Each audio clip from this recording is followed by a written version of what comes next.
Let's fiddle with settings. Settings.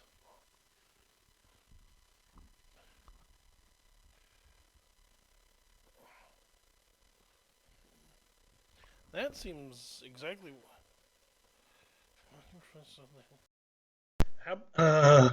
Any start streaming anything? McFly, Bueller. Did I try unplugging them? What is going on? Why is this? Okay, I'm low, but you can hear me. What can we do about the low? Hmm. Hey, hon? Oh, wait, it's working? You can hear me now? No, I'm not asking you, honey. Okay, they can hear me. Excellent. Good evening, ladies and gentlemen. Thank you for joining me tonight for tonight's episode of Paranormal Encyclopedia. I have what I think is a really good show for you guys tonight. I'm going to be talking about the importance of ethics and morality in paranormal investigation, and particularly in relationship to exorcisms. Something came up for me personally very recently that was made an important impact and was a good reminder that I want to get into. Also, I was on a really great stream last night where we talked about this, and I actually want to talk about that. So, I was very fortunate last night that my friend Steve McRae invited me to join his rum and coke night. We did a 3-hour stream. It was kind of crazy. It was a lot of fun. We talked about dinosaurs and all sorts of crazy things. I highly recommend checking it out. For those of you who don't know Steve, he's a good guy. He used to co-host a channel called The Non Sequitur Show with a guy named Kyle Curtis. And yes, that's a big part of what I want to talk about, Lisa, is the mental health issues here. But, anyway, so Steve had this channel, The Non Sequitur Show, with Kyle Curtis. Kyle, like a year ago. Hold on, now I can hear myself, which is definitely not what I want. There we go. Okay. Good evening to both Lisas. Lisa for Truth is a longtime friend of mine, I'm proud to say, and Lisa Shears, who's a new listener. You are equally welcome. Thank you for joining us. So anyway, I was on NonSec some time ago before the dust up happened, and then Kyle kind of did a hostile takeover. Decided that it was his channel, took Steve out. There's been a huge dust up about it, and I'm very happy to say, from Steve's perspective, he was given a court order literally yesterday that the channel is to be turned over to him, which should start seeing content again, and then I'm going to be invited. I apparently am invited to come back on at some point in the future once he gets control back. Steve's a very good guy. I highly recommend people check out his great debate community and Steve McRae here on YouTube. He does a lot of good interviews, debates, a lot of good discussions. And again, the Roman Coke night, and I'll put a link into that once I'm done with tonight, was an enormous amount of fun. I mean, we were on air for 3 hours, but to give you an idea how crazy it got, we went 6 hours. Steve eventually went to bed, and I don't fault him in the bit. But myself and some of the other really cool people I was on with actually went another 3 hours. It was 3:30 in the morning when I finally went. It's like, okay, I love you all. It's been a wonderful night, but I need to go get some sleep. And it was very cool because I was on with all these atheists, and these atheists were very cool and very respectful. And it's a good reminder to me, of course, that you don't have to agree on what you believe. It's important to have a discussion about religion. You just have to be respectful of each other's viewpoints. People always say, the two things you should never talk about are politics and religion. I don't agree, because those are two of the most important things to talk about. But to talk about them, you have to be able to talk about them like adults. You have to be able to respect that other people aren't going to agree with you and have that conversation. But it can be done, and I've been blessed enough to do it many times in my life. And the Roman Coke night is a good example of it. Just for a point of fun, for those of you who have been listening for a while, towards the end of it, I was a little tipsy. So if you're wondering what I'm like, Because I was drinking Jack Daniels and well, not Coke, but cola type of thing, generic. Yeah, I was a little tipsy by the end of it. I had a great time. So on to tonight's topic.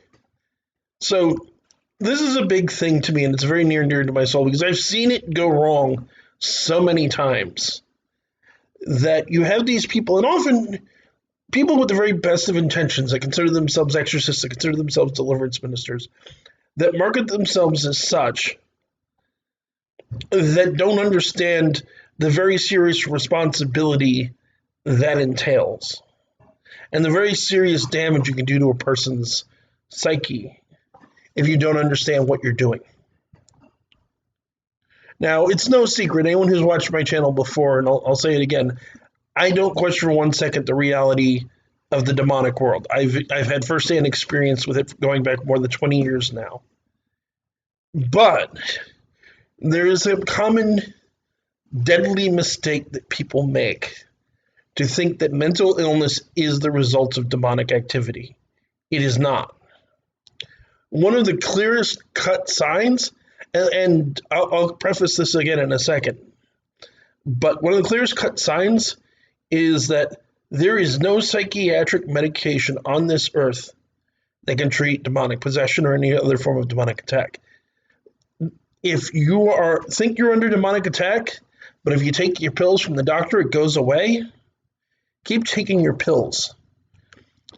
If you think you're under demonic attack and the pills don't make it go away, that still doesn't mean you're under demonic attack, because there are plenty of times when the medication doesn't work because the dosage is wrong.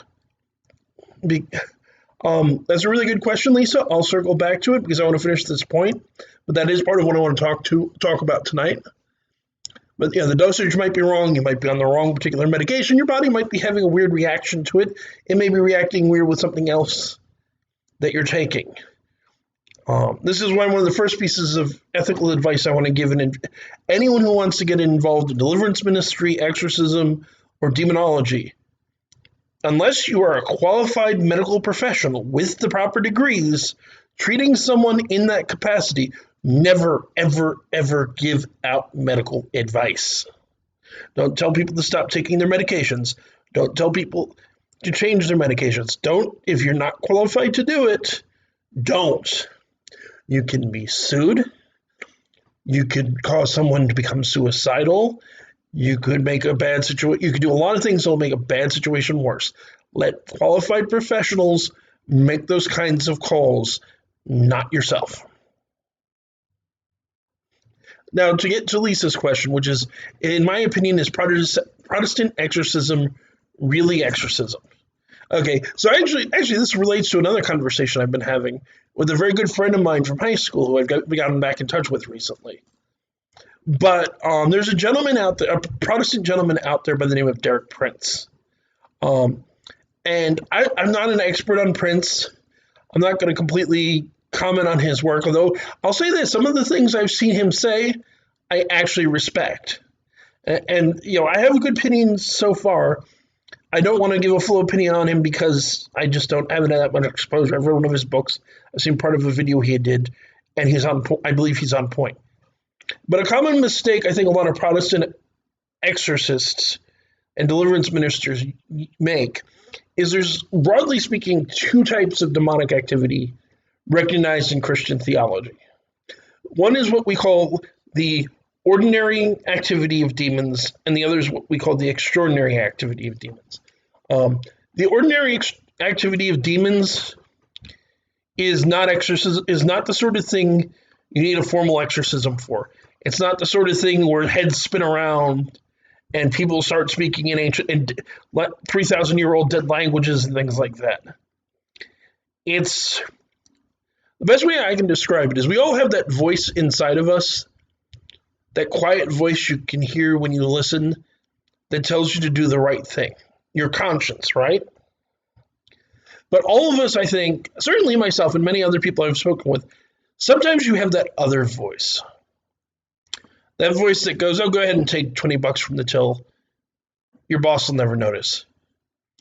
Go ahead, don't leave. That urges you to do that little thing that seems very minor, but you still know deep down is morally wrong. That um, that is what I mean by the ordinary activity of demons. And I'm not saying that's always demons. I think a lot of the times it's your own mind.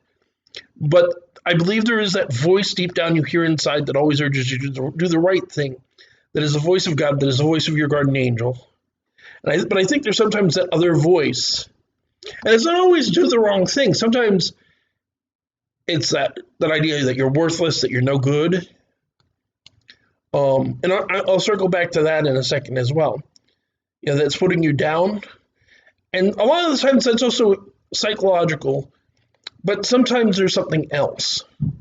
And a good thing I think to realize there, having talked to people who suffer from depression and having done a little research on the subject, even if you don't believe in demons, sometimes externalizing those issues helps because you take it from something that is happening you have no control over to an enemy that you can fight back against, and that can give you a sense of empowerment. I'm certainly not saying that's a don't go to a doctor because I'm not. I would never recommend that anyone stop taking antidepressants and try prayer instead. That's not what I'm saying. But that idea, that externalization, that this is something I can fight, this is something I can win, can be beneficial in addition to therapy and legitimate medical treatment. So to get back to how this answers Lisa Richards' question, a lot of deliverance ministers are actually dealing more with this. And you can see it when you listen to them. They talk about casting out demons of hatred. They talk about casting out demons related to bad habits. And all they're dealing with is these various mental issues. One, I think a lot of the times that could be there could be value in that, and that, like I said, because giving yourself something to fight instead of just this thing about myself that I have to live with. But I think it can be very dangerous because you can also convince someone who's mentally ill that they actually have a demon instead of having a mental illness. You can get someone who's paranoid, for example, to stop taking medications because the voices they're hearing are demons and they need to get exorcised. And Lisa, I know a lot of people that would say that.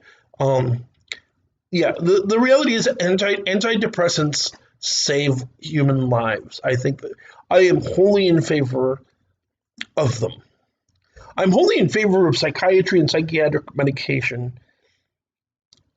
And that's a very important point to me. And that's the problem I have with not all, because there are some don't get me wrong, some Protestant ministers are very on the ball with this. Some of them do insist on psychiatric evaluations and getting seen by doctors and things like that before they'll consider getting involved in a case. I don't want to badmouth all of them, but there is, in the Catholic Church, it's actually written into the ritual of exorcism that before you can perform an exorcism, the person is required by church law to see psychiatrists and medical doctors and be given a clean bill of health.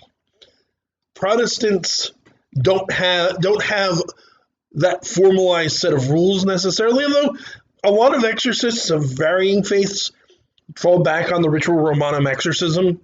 You see it among Episcopalians, and of course you see it among the Episcopals, you see it among the Anglicans, you see it among a number of the Orthodox denominations, and you see it among a bunch of some of the other Protestant faiths, because they realize that it works, and they realize even if they don't agree with the doctrine behind it, that the rules are good rules.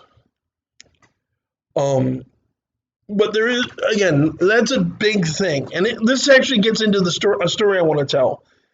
This is a true story.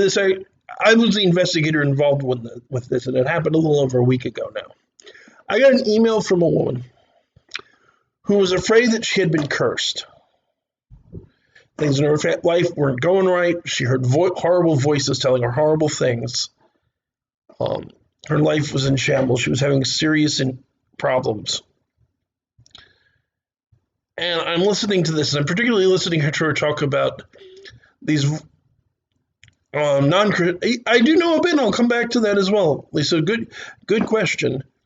But these voices were definitely giving her messages about how there were people out to get her that had cast this curse on her, on how the medications that she was taking weren't going to work. And I asked some pointed questions, and the thing I find out is that she's not everything she's experiencing is internal. You know, she's hearing. I mean, she is hearing voices, but other people don't hear the voices. Nothing's happened that anyone else has ever seen. And most importantly of all, she had been diagnosed with paranoid schizophrenia. I consulted with a friend. I mean, I'm not an expert on psychiatric disorders by any means, so I consulted with a friend of mine who actually has the disorder, and he's like, "Yeah, what you're describing, that's paranoid schizophrenia. That's exactly what it's like." So I ultimately had to go back to her and say, in good conscience, I have to recommend that you speak with your doctor about what's going on. Talk about your treatment options. Talk about the issues you're having with your medications. Um, and to keep in mind, because this ties into something else I want to get into, but I'm going to answer Lisa's questions first, but I want to touch on this. This is someone who offered me money. She's like, "How much would you charge to help me?" And I'm like, "I don't charge. That's part of my morality on this kind of thing." It's like, "Well, you'd be rewarded." And it's like, "No, that's not how I do it." And I'm going to come back to that, but first I want to answer Lisa Richards' question. So Lisa asked me, "Do you know much about non-Christian exorcisms?" I actually do know some. There are a number of. Just the reality is that whenever we talk about exorcisms, people tend to think of Christians, and particularly they think of the Roman Catholic Church, which is mostly because what you see in the movies is always the Roman Catholic Church for good reason. Because a lot of Protestant ministers have no uniform. They have to show up with a Bible and a cross or something for you to realize they're a minister. The minute you see a Catholic priest with the black button-down shirt with the white collar, or especially if they're wearing the robes and the stole, that's a priest. It has that visual component that you don't get with a lot of other denominations.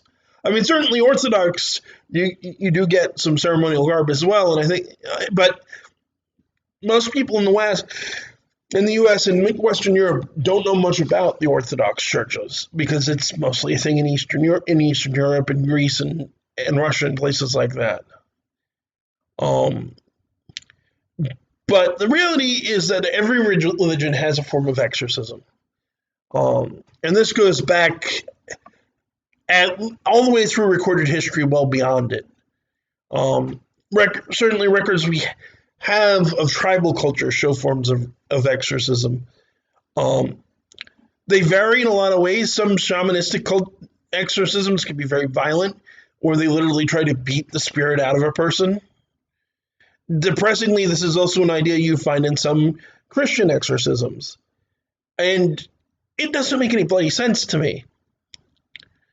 If a person's possessed by an evil spirit, that spirit isn't the person. They're not the flesh and blood person. If you beat the person up, the spirit came out of hell. Hell is far worse torment than anything you can inflict on a human body. Whatever you're going to do to that body to try and force the spirit out, it's going to be been there, done that. Try again, kid. And for another, even if it works, the person that you're trying to help has to live with whatever damage you do to them. People have been beaten to death. People have been starved to death. People die during exorcisms. Sometimes it's hard, often enough when it's done correctly, when I say correctly, I mean the stricter rules of exorcism, where ideally, especially under Catholic exorcism, it's going to be performed in a mental health facility or a hospital. They're going to be or possibly a church, but usually, ideally, they want to have a doctor there to monitor the situation because people have had heart attacks during exorcisms. People have stopped eating, during extended exorcisms and die, and you want medical professionals there to address those kinds of situations. The most well-meaning priest in the world is just not, being a priest by itself does not equip you for if a person goes into cardiac arrest during the middle of the ritual. I mean, you just have to hope to God somebody there knows CPR, and that's not a good situation. It's better to have. It's not always possible, and it's not always even not necessarily ideal. But during an exorcism of a person, I think it's usually, if not always, a good case, good advice to have some sort of medical professional there that can monitor the situation, monitor the person's vitals, and step in if something's needed. You don't want to, the whole idea of, well, we saved the baby, but you killed them. Yeah, but they're completely cured of the disease, but they're dead. It's not a good solution. Um, and that has happened. There's the case of the very famous case of Anneliese Michel, who was a German girl who was exorcised. Um, I haven't studied the case extensively, but there's been two significant problems that came out about that exorcism. One of which was that she was an epileptic who stopped taking her epilepsy medications, and that she stopped eating. And if you look up pictures of her near the end of the exorcism, it's quite horrible how emaciated and just ill, sick, and there's clearly something's not right with this poor girl. Because there's some debate because the family and the priests insisted that no, they didn't tell her to stop taking meds. They certainly didn't tell her to stop eating. They just couldn't get her to do it, and even suppose I've heard, though I need to confirm this, that a doctor was involved and couldn't get her to eat again, and that ultimately killed her. And these are real concerns outside of exorcism. You don't want your patient to die in the middle of the ritual. If they do, you failed. Particularly spiritually speaking, why we call it demonic possession. Um, for actual demonic possession to be involved, the demon has some sort of spiritual claim on that person. Yes, Lisa, the parents of Anneliese Michel and the priests were both convicted of manslaughter, but they were basically given, as I understand it, given time served. It's a very odd case, and I don't, like I said, I need to study it more to fully comment on it. And yes, born wrong. I apologize. I had meant to mention that, but I got carried away. But he brought up that some YouTube church channels exorcisms and do exorcisms, and what they're doing is really abuse. You see them being struck, pushed to the floor, a range of other things, being smacked by a Bible. And it's like, no, no, no, no, no, no. This isn't how it works. An actual proper exorcism, if it's being done correctly, this would be true of a Catholic or Protestant one, is a simple it's a series of prayers, is readings from the Bible. The most physical parts of it would be one, making the sign of the cross with holy water, gently, not smacking them with it, but gently touching a person with a cross or with a relic. In some cases, if the person is very violent, they might be restrained, but that pretty much most, if not all, exorcists are very leery about doing that, because anytime you tie somebody down, there's serious medical issues involved. People can get hurt under the best of occasions, let alone during the violent seizures that often happen during exorcisms. So if somebody's going to be tied down, I would personally say it's good practice to absolutely have a medical professional on hand, and ideally to do it in or very close to a hospital or other location, where if something goes sideways, there's somebody there that can deal with the situation. And again, someone who can monitor what's going on. Those YouTube channels, and I'm familiar with them, although I won't give them the support that watching it would entail, are doing something very dangerous. And that's another that gets into another part of what I want to get into tonight, which is the whole charismatic movement, which has some very serious problems. But there's a progression to there's a method to my madness, and a progression to what am I doing.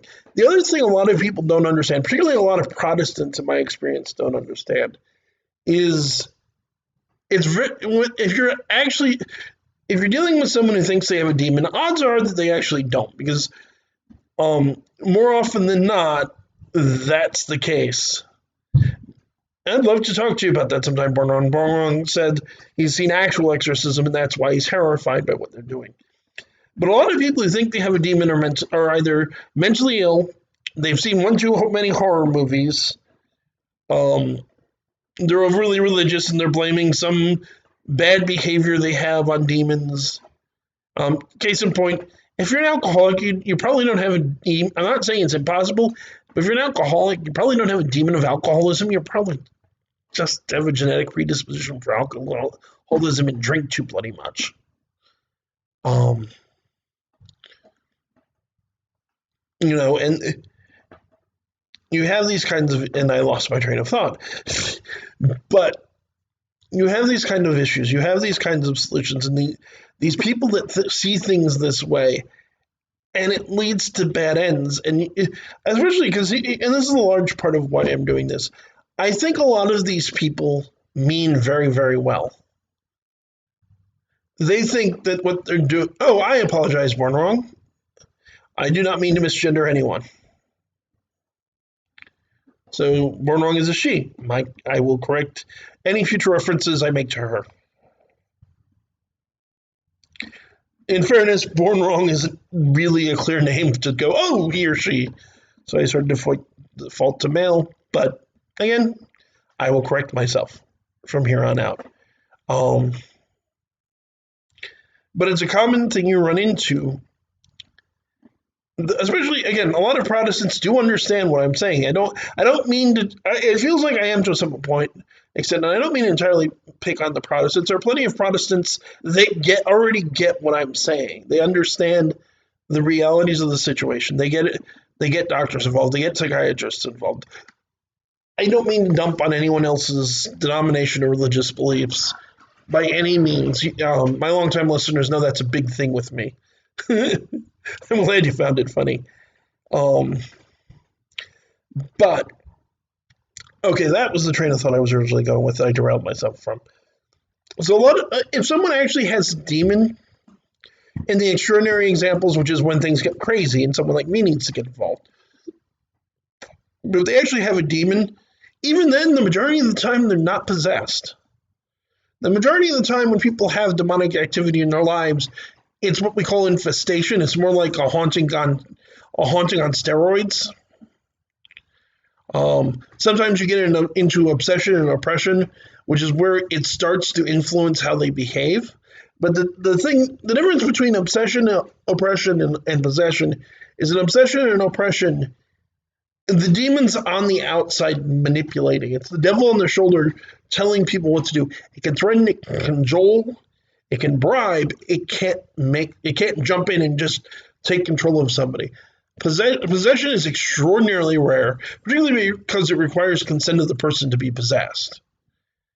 And again, when someone is possessed, the spirit has a claim on their soul.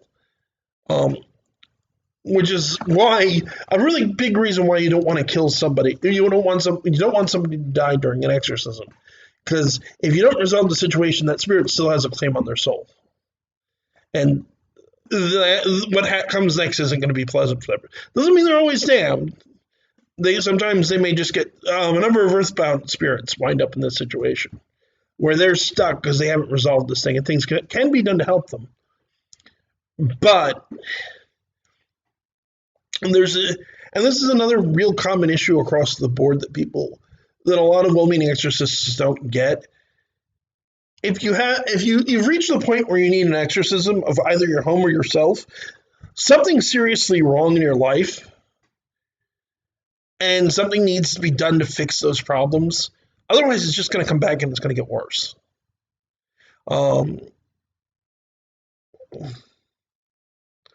Yes, Born Wrong, you're absolutely right.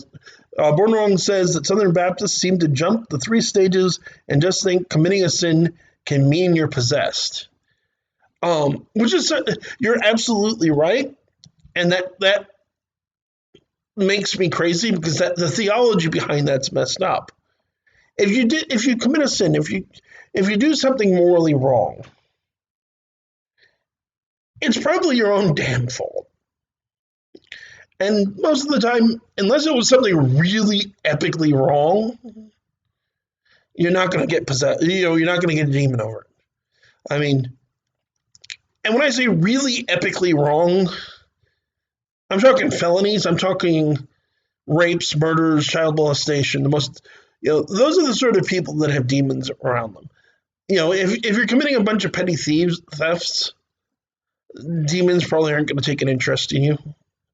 Particularly because if you're already doing it on your own, they'll just back off and let you do your own destruction. Yes, Lisa Richards is absolutely right. That they think that watching Smurfs can get you possessed. And that idea is just, you know what? The reality is, you can watch horror movies, you can listen to heavy metal music. I'm not, personally, I'll say it now, I'm not a fan of heavy metal. It's not because I think it's the work of Satan, I just don't care for the music style. Yes, and folks both listening and folks in the chat, Lisa Truth has a series on the Satanic Panic. I recommend it. It's a very well researched, very good series. And she and I are in complete agreement on this. By the logic of these Baptists, I must be possessed because I watched He-Man as a kid. I watched G.I. Joe as a kid. I still play Dungeons and Dragons. Magic the Gathering. I did all these things. Lisa of Truth asked a very good question. Am I saying that Bundy was possessed? Yes, actually, yes, I am. There are two aspects to that I think are really, oh God, that I'm going to come back to that as well. The idea of a demon of gay. But here's the thing: with the majority of serial killers, I think the majority of serial killers wind up possessed. There's a very important distinction I need to make here. When I say that I think the majority of serial killers become possessed, people tend to think what I'm saying is serial killers become possessed and that's why they become serial killers. That's actually the opposite of what I'm saying. I'm saying people who commit multiple murders are usually possessed. It's not the cause of the crime, it's a punishment for the crime. Bundy himself is a very interesting case, insofar as there's some evidence that his grandfather in particular may have actually been involved in a satanic cult. But here's some things that aren't well known about Ted Bundy that are worth thinking about. One is that slightly before his execution, the jail had started having some really weird problems with his cell. And when I say weird, I'm talking poltergeist weird. Things that are moving around in the cell without being moved, screams, weird noises, weird smells, things that had no place being there. They actually brought in a priest who performed a ritual of exorcism over Bundy. Food for thought. At that point, when Bundy flipped the script from being proud and making fun and talking about how badass he was as a serial killer and how he couldn't wait to die, and then turned into a sobbing wreck who said he was a horrible human being and deserved everything that was coming to him. Yeah, guess which one was after the exorcism?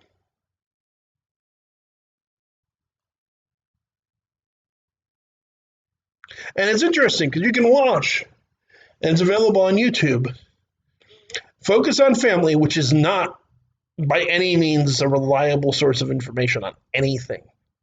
But the night before the eve of his execution, they actually got an final interview with Bundy. Listen to him talk about what he did. And the fact you actually start to see glimmerings of what sounds like remorse. I don't know for sure. I didn't know the man, thankfully. But he did seem to honestly start to feel remorse. And what I find interesting is he wasn't saying, oh no, get me out of this, get me out of this, get me out of this. He talked about how he deserved to be executed.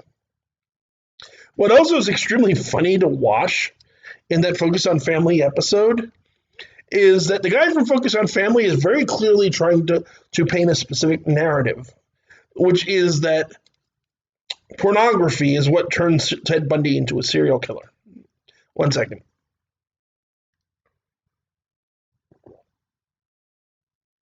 What I find so supremely funny about this is that Bundy is telling a very similar but different story.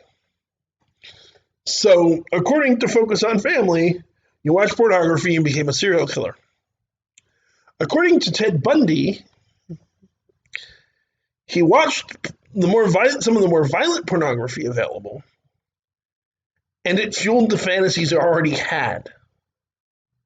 It didn't create something that wasn't there in the first place.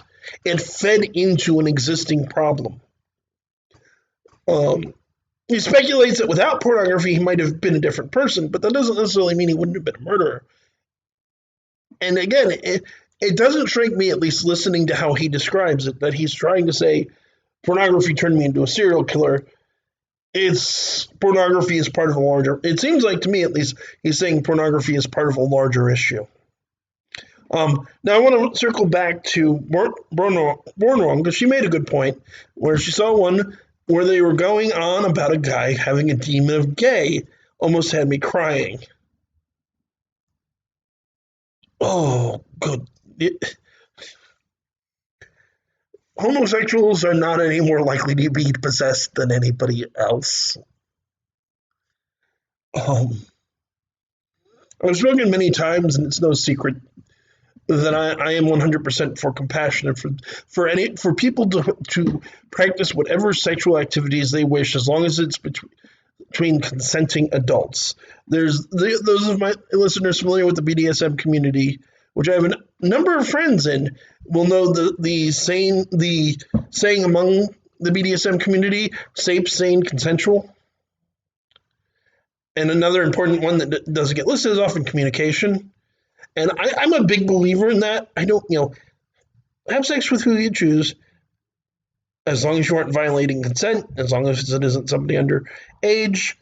I do not pass judgment. I pass judgment on people who actively harm other people. If you violate consent, we have a problem. I don't care if you're straight or gay. If you're not violating consent, I don't have a problem with you. What you do is your own business. And I try to follow the Tao of Mr. Rogers, and I like you the way you are. I believe that Jesus calls me to love people, and I try to love people. There's a really wonderful video. There's a great series of YouTube videos called Children Meet, where they get somebody like they'll get hack. They had one with a hacker. They had one with a magician. And they had one with someone who was LGBT who met a bunch of kids. And one of the kids said the most beautiful thing. He said that God gave us a choice, and I choose to love. And how he felt about how we should treat LGBT people. And I can't argue with the wisdom of children. God gave us a choice. I choose to love people. I can't put it better than that. But yeah, and again, here's the thing. To play devil's advocate for a moment, if you believe that homosexuality is sin, not saying it is, sake of argument, or take any other behavior you think is sin. If you think demonic possession is the cause of sin, you are undercutting the entire point of Christian theology. The point of Christian theology, and I'm no theologian, I'm no priest, but in my opinion, the point of Christian theology is that all people fall short of the mark. All people make mistakes. All people are imperfect, but we can all find redemption through Jesus. But so a fundamental aspect of that, in my personal opinion, is you are responsible for your own actions. When Judgment Day comes, you answer to God for what you did. If you say that sin was caused by somebody being possessed, you rob them of personal responsibility. It's not their fault. When they go before God, I was possessed by a demon. They made me have sex with the same gender. The idea is stupid. The idea doesn't work. If demons made people sin, people wouldn't need forgiveness for sin because the sin wouldn't be their responsibility. People make their own choices and are accountable for their own choices. And I personally feel that to say that we are not, that demons are accountable for the bad decisions people make is an affront to the entire point. It's certainly not biblical. People make their own mistakes. And again, when I say that serial killers and child molesters and rapists are generally possessed, they are possessed because they are serial killers, child molesters, and rapists. They're not rapists, serial killers, or child molesters because the possession doesn't cause the sin causes the possession. Lisa, for truth, more power to you. I got no issue with how anybody lives their life if you're not harming other people. Good for you. All I can say to LGBTQA, etc. people and straight people out there in the world is whatever your path, whatever your preferences, I hope you find happiness and I hope you find peace. That's my hope for you. That is my hope for all of my listeners. I want you to find happiness and peace. That's it. I am not here to judge you.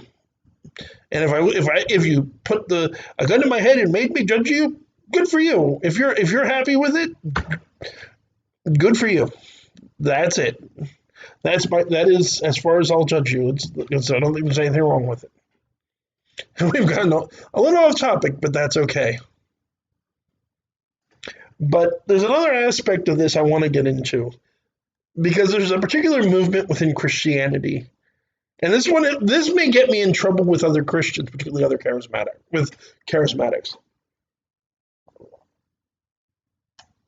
But there is a movement within Christianity known as the charismatic movement that gets into a lot of stuff, and some of that stuff is very dangerous.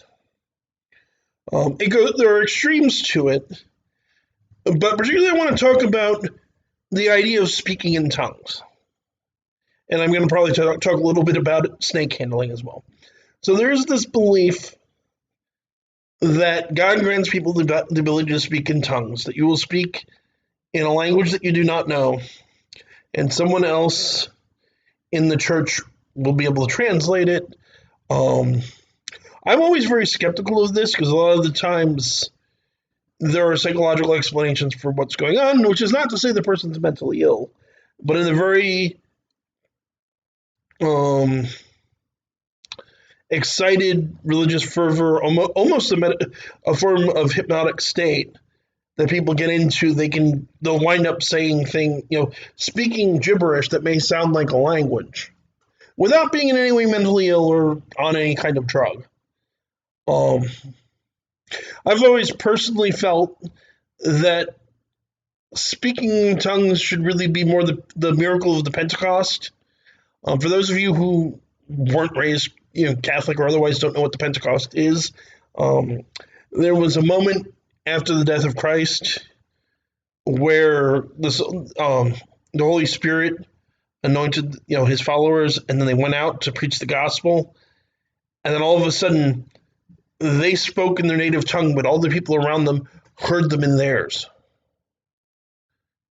That would, I'm going to get there, Born Wrong. That's a good point. But to put in perspective what I'm talking about, to me, speaking in tongues would be if I'm sitting here speaking in English, and Born Wrong, to pick on somebody in my chat, was originally a native Spanish speaker who had since learned English, heard me speaking in fluent Spanish, and Lisa was a native German speaker and heard me speaking in German, and somebody else listening heard me in Hebrew, when all I'm doing is speaking in English. To me, that's speaking in tongues.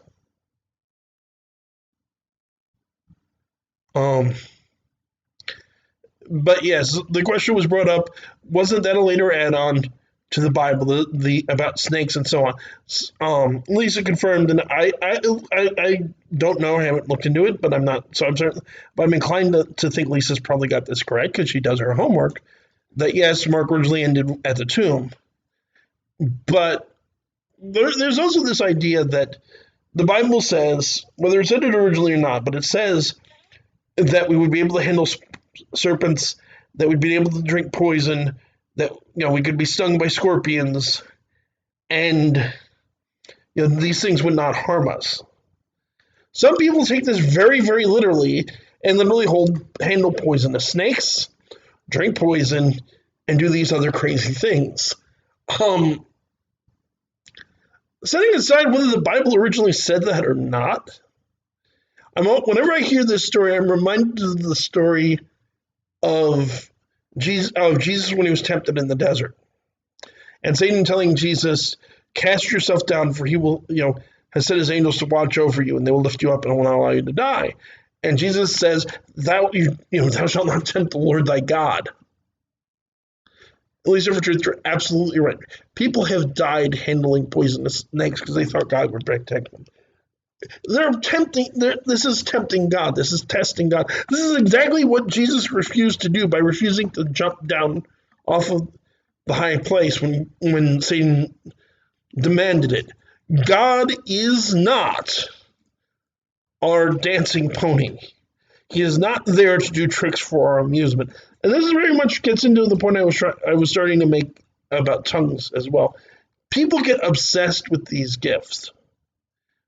People pray for these gifts, beg for these gifts. People put great stock in people that have these gifts. There's a belief that only, you're not saved if you've never spoken in tongues. The Bible does not say that. That these things are proof that you are truly a child and a servant of God, and that the only reason that people have died is that they didn't truly have enough faith, so God allowed the serpent to kill them. That's not how it works. It's insane. It's horrible. It's wrong. You're using and here's a big issue I think with it theologically speaking. People take the gifts of God, like speaking in tongues is supposed to be one of the gifts, the gifts of the Spirit, and use them for their own glory. Look how special I am. I can do this thing. I must be saved. I can do this thing. You're not saved because you haven't done it yet. The Bible is clear that the gifts of God are to glorify God, not to glorify us. Another good example, the whole people being miraculously healed. I'm not going to say it never happens. I think a lot of the times the reality is the medical science worked. But when Jesus healed the sick, read how Jesus healed the sick. He didn't heal the sick and say, "Go tell everybody about how I healed you," or "Give me $1,000 because I healed you from your leprosy." He said, "Go to the temple and pray and give glory to God for your healing." He didn't want people went and told the story anyway, but he didn't ask for personal glory. He didn't ask for money. And this is a really big point that ties everything I've said tonight together. One of the worst ethical mistakes people make about these kinds of things is to ask for money. It is a huge violation of my personal code of ethics about conducting an investigation to take money from a client.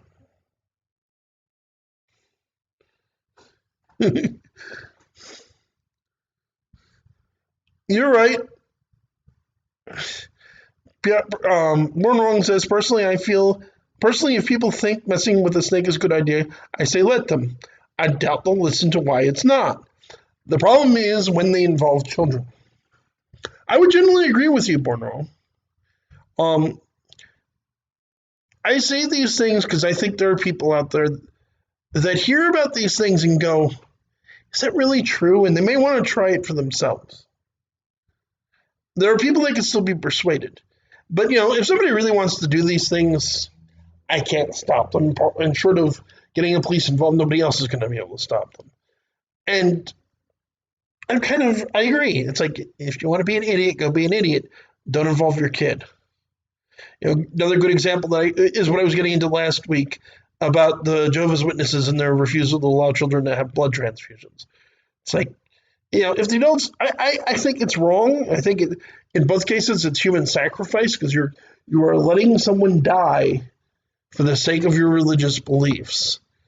But if you're a full-grown adult and you don't have a blood transfusion, you're an idiot. But you have that right. You have the right to refuse medical treatment. If it's your kid, no, you don't have a right to prevent a child from getting life-saving medical treatment. I don't care what your religious beliefs are. A directly related subject to this, I don't care what your religious beliefs are. Get your damn kids vaccinated, and I think the state should mandate it. You know, I don't care if your religion says it's the work of the devil. You don't have the right to endanger a child.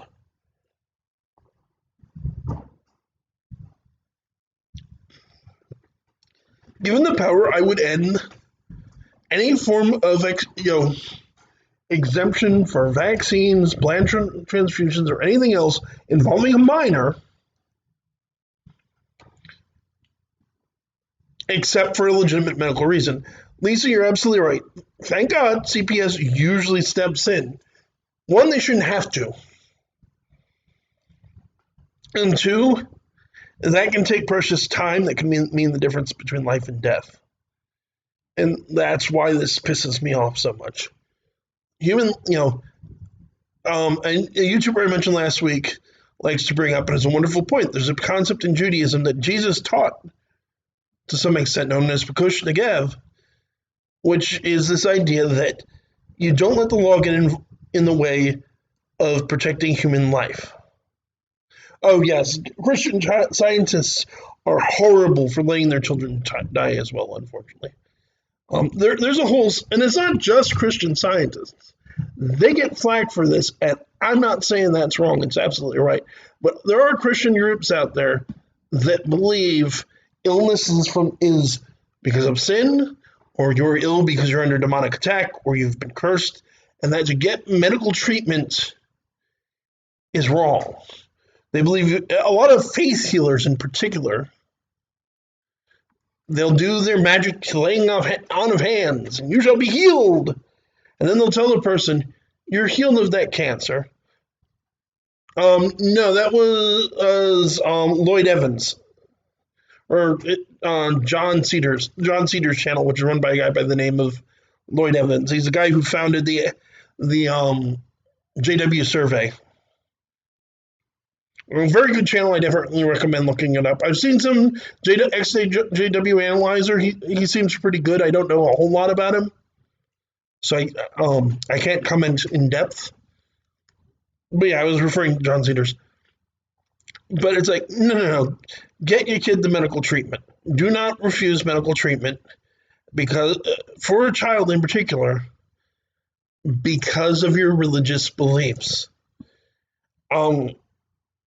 I think, as stupid as I find it, I'm kind of the opinion that if you're an adult, you're welcome to commit suicide that way, if that's what you really, really want. But you just don't have the right to do that to a child. And I will say it is absolutely criminal when faith healers tell their patients, don't go see a doctor, because it would show a lack of faith after getting a healing. How do you know the healing worked? Because you say it worked? No, screw that nonsense. And go see a doctor. Pray if you're sick and it gives you comfort. Pray. Ask for prayer. But go see the doctor, for God's sakes. Born Wrong is right. Few people into holistic healing are as bad. Although there are different ways that people approach holistic healing, because the actual idea of holistic healing is a good one. Because the basic idea of, at least as I understand it, is that we need to treat people as whole people, include the mind as well as the body, not just treat the body. And that's a very good point. But a competent medical doctor already does that. And but there are also ones that get into the homeopathy and crystals and all sorts and essential oils. And that's those are a whole other episode into themselves. Where at the moment, I'm mostly criticizing my own religion, not criticizing the other weird things people get into. Lisa Virtue says that's why when I, aka objectively, subjectively quit being a minister, um, I can believe it because it is a serious. This is an issue where people believe, okay, I laid on hands, you're good. I've said this story many times, but I'm going to say it again because it's a favorite story of mine. Oh, objectively subjective. But there's a great story, I don't even call it a parable, although that's not really what it technically is, about the old man sitting on his porch. So the old man sitting on his porch while all of his neighbors all around him are rushing madly, dragging everything they own out to their cars, loading their family up, and driving off. His neighbors look at him and go, "Come on, it's going to be here any second. We've got room, ride with us, get out of here." And he looks at him and goes, "No, no, no, it's fine, God will provide." Because what it turns out is that the town's about to be flooded. So he sits on his porch and the flood comes through. Gets high enough, he has to move inside. Eventually gets high enough, he has to get up to the second floor. A boat comes by. "Come on, get in. You're almost out of time. The waters are rising. You're going to die." "Don't worry about it. Don't worry about it. God will provide." Boat goes off. Gets him on the roof. The waters are still rising. Helicopter comes down, lowers a ladder. "Come on, this is it. You're about to die." "No, no, I'm fine. God will provide." So to make a long story slightly shorter, the man died, drowns to death. Gets to heaven, he's absolutely fuming. The moment he sees St. Peter, "I want to see God right now." He's brought before the Lord. Looks at God and goes, "How could you forsake me? I trusted you to save me." God looks at him and goes, "What did you want? I gave you 3 opportunities." To me, the person who forsakes medical treatment for faith healing is the old man yelling at God because he was forsaken, because he didn't take the mundane help. And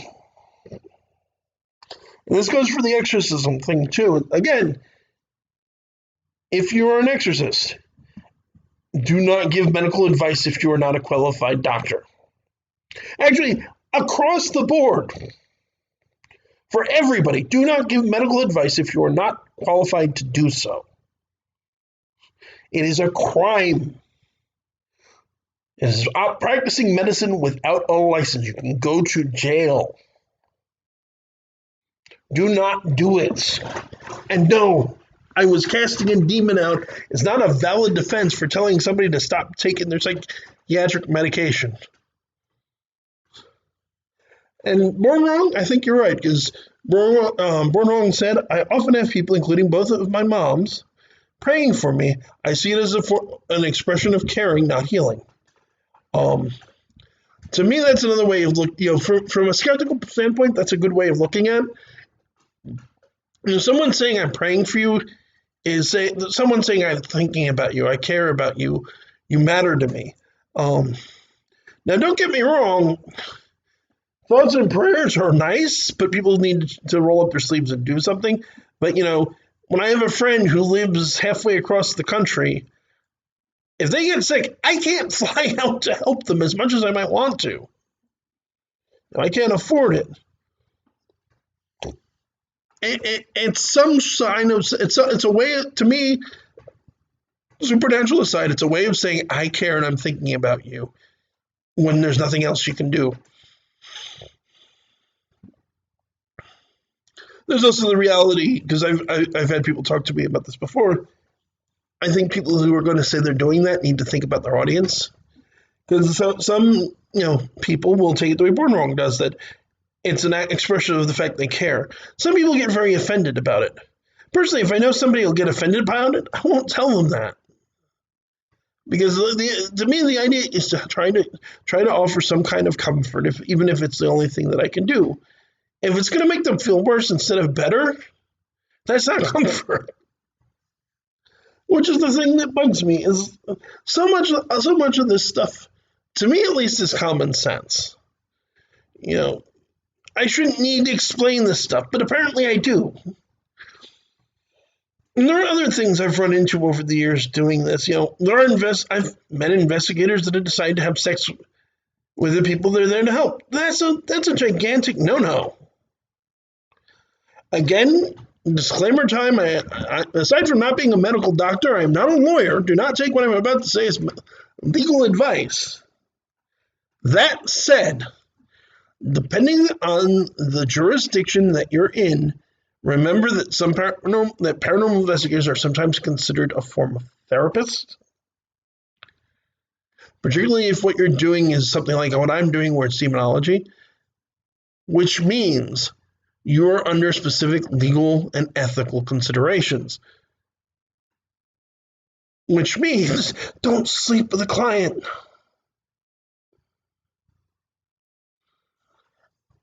It's unprofessional. It can do psychological damage. And it may, depending on jurisdiction, have a series of other issues that you really should consult a lawyer, a qualified attorney about, not me, but it might get you in legal trouble as well. And we've got an hour, which is a pretty good length of time. I'm going to probably be wrapping it up soon. I do want to open the floor if anyone in the chat has any questions or comments they'd like me to share. You guys have been absolutely wonderful tonight. As always, I always love my chat. Because you guys always make some good points. Lisa as well. I was just thinking about you the other day. Lisa for Truth, I mean specifically, not my new Lisa fan, or hopefully fan. Hopefully you enjoyed the show.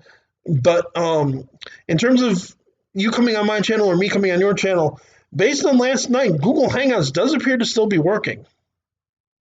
So this might be a doable thing.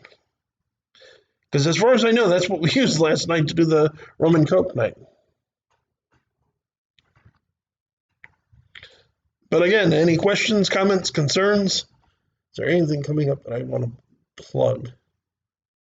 No, particularly given there's an event this weekend I don't want to say anything about. So Born Wrong is an atheist. Lisa for Truth is an agnostic, and I respect both positions. I personally, no offense, Born Wrong, I've always thought agnosticism made a little more logical sense than either atheism or theism. Very briefly to say why, there's a logical fallacy known as an appeal to ignorance, which very simply put is that you can't draw a logical conclusion from a lack of information. I can't prove that God exists, but I believe that he does. Most atheists would agree they can't prove that God does not exist, but they make a statement of that there is no God, or that they at least are not convinced that there is a God. The middle ground of I don't know, it's like I don't have the information, I don't know, I think is probably the most logical position. I think, I wonder if maybe we could set something up through mine then, because I do in fact still have Google Hangouts. But I want to work out something, because I would very much like to get together with you and do a stream. I mean, you're welcome on my channel as well. We can always simply do it on here and then work something out for yours at a different time. But okay, I'm guessing that we don't have any questions or any additional comments. Again, I want to thank everybody who's listened to me tonight. Particularly, I want to thank the lovely people that I've had in the chat, making some really great points and asking some excellent questions. I think at this point, looking at the way my schedule is going, this Saturday afternoon, evening, probably right around 6 o'clock Eastern Standard Time, may be the new time for the show. It seems like it works pretty well. But I want to thank everybody who's listening. I want to again congratulate Stephen McRae on getting his channel back. Folks, go check out Steve's stuff. He's a great guy. He has a lot of good things to say. He can run rings around me on philosophy. I won't deny that.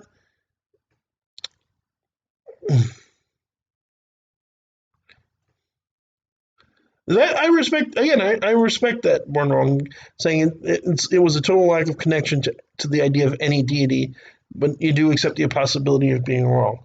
I think that last bit is important for all of us, myself included. Of we all, it's good to always accept the possibility you might be wrong. At this point, it would take a great deal to convince me I'm wrong about there being some variety of higher power. I may be wrong, although I can certainly accept I may be very, very wrong about which one, or in my case, which ones, because I'm not necessarily a solid monotheist. I'm more of a henotheist. But I think it's always good to question what you believe. Doesn't mean you have to change what you believe, but question it, ask questions, talk to people who you don't agree with. It's a good way to learn new things and expand your brains a little, and it's healthy. And again, you know, Lisa and I have had many good conversations, and she's an agnostic and I'm a Christian. You know, Born Wrong, you and I tonight have had a pretty good conversation, I think, too. And you're an atheist and I'm a Christian. You know, last Sunday I was on Rum and Coke night with a bunch of atheists. We had a great, wonderful time. You just have to be respectful of people. If you're, great secret. Again, I'm going to tell you, let everyone in on a little secret I've learned over the years about the best way to get people to listen to what you believe as a religious person or as a non-religious person.